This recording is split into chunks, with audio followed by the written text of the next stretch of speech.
It is because of the uniqueness of the challenges that confront you are so unique to you that you feel like I'm up against it all by myself. There are moments in our lives that we feel completely alone.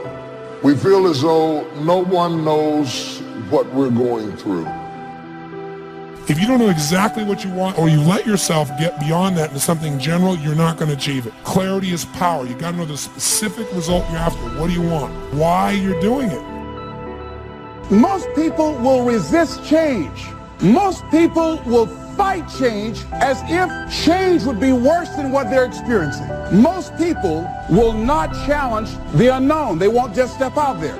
We go through the actions of commitment, but we're not really committed. We're not really connected. We're not really joined because we have no understanding of our responsibility to any relationship. Wonder what would have happened in school if you'd been committed. Wonder what would have happened in your marriage if you'd have really thrown your whole self. We've always been casual. See, a lot of people won't try anything different in life because they don't want to get hurt. Pain is everywhere. But most people spend their life not wanting to deal with the pain of rejection, the pain of being disappointed, the pain of being criticized, the pain. That's called life. But guess what? There's no gain without pain. If you know what it is to be at the end of your rope and feel like your life is over and you've got questions that cannot be answered, you need to learn this verse. They that sow in tears shall reap in joy. I've seen days that were so dark for me that I thought there could not possibly be a silver lining in the clouds. I've seen days and weeks and months that drug me so low that I gave up all hope of getting up again. But in the midst of all of that despair, there was in the basement of my soul, they that sow in tears shall reap in joy.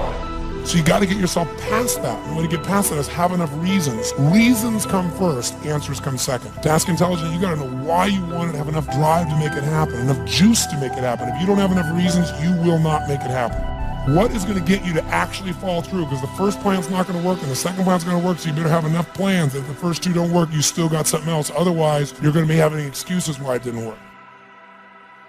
What do you do when something is missing out of your life and the things that replaced it do not compensate for what you lost?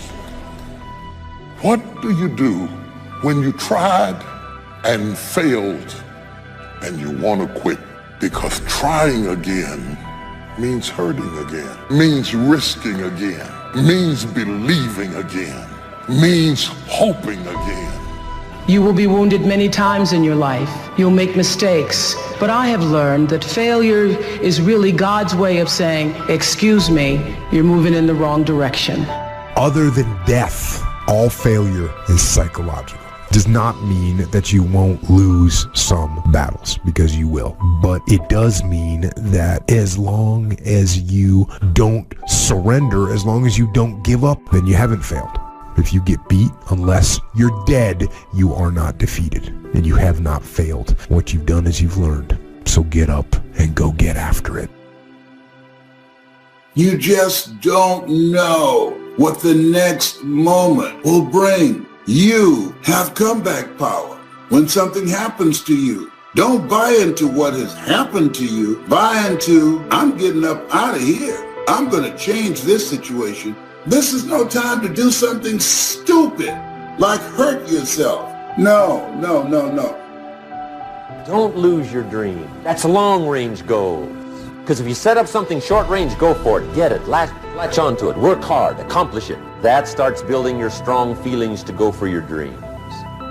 People who don't stop to clear their heads, they react. They don't respond. You're going to get through this. And you don't want to be radical. You don't want to be erratic. You got to assure yourself. You have to encourage yourself.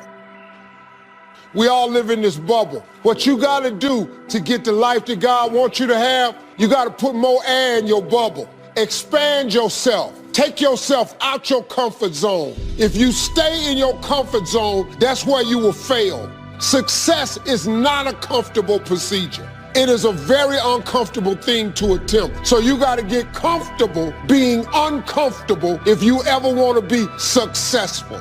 As long as God wakes you up, that means he ain't through with you yet. You got a shot to correct it and get it right. And he kept waking me up. So I figured, okay, God wakes you up. That also means that he has something for you that you've yet to receive. You have to have a lot of passion for what you're doing because it's so hard that if you don't, any rational person would give up. It's really hard, and you have to do it over a sustained period of time. So if you don't love it, you're going to give up. And that's what happens to most people, actually. The ones that are successful loved what they did so they could persevere, when it got really tough. And the ones that didn't love it quit. So it's a lot of hard work, and it's a lot of worrying constantly. So you got to love it, you got to have passion. If you think ordinary's cool, ain't no problem. It's some really wonderful ordinary people. But here's the fact. All of you have extraordinary capabilities. All of you. You have to decide if you are willing to do the things to put you in that category. Rich people don't sleep 8 hours a day. He who loves to sleep and the folding of hands, poverty will set upon you like a thief in the night.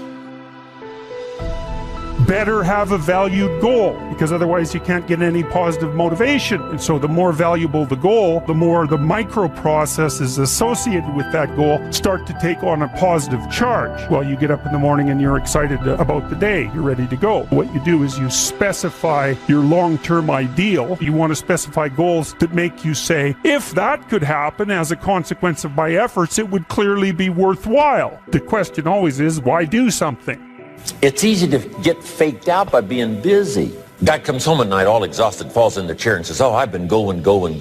Here's the big question. Doing what? It's not the going. Some people are going, and they're doing figure eights. So don't mistake movement for achievement. The next question might be, well, where should you look for worthwhile things? You need a family, you need friends. You don't need to have all these things, but you better have most of them. Family, friends, career, educational goals, etc. That's what life is about. And if you don't have any of those things, then all you've got left is misery and suffering. So that's a bad deal for you.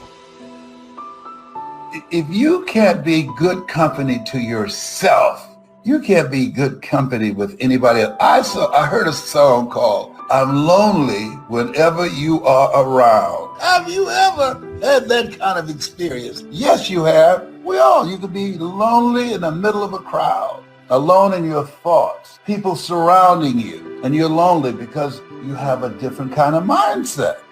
The energy is different, and your mind is in another place. There are people that are lonely who are living together. Unfortunately, there are people who are not handling it well. Don't just focus on how dramatic the change is. Focus on the area that's beneficial to you. Focus on what is it that you have going for you to negotiate the change. And so in this time where we are, that everybody would recognize that dramatic change has taken place. And many people are stressed out. Many people are frightened. Many people are confused and don't have a clue in what to do and feel overwhelmed. And so say to yourself, I am free to create a new life for myself. I'm aware of the fact that I have the ability to make my life recession-proof. Right now, I am my boss. Who it is that you're trying to be, you aim at that, and then you use everything you learn as a means of building that person that you want to be. And that's fine, except you'll fail all the time then. You just won't know it until you've failed so badly that you're done. And that can easily happen by the time you're 40. I would recommend that you don't let that happen. Okay, so once you get your goal structure set up, you think, okay, if I could have this life, looks like that might be worth living. Anxiety-provoking and threatening, and there's going to be some suffering and loss involved and all of that. The goal is to have a vision for your life. Then you turn down to the micro routines. It's like, okay, well, this is what I'm aiming for. How does that instantiate itself day to day, week to week, month to month?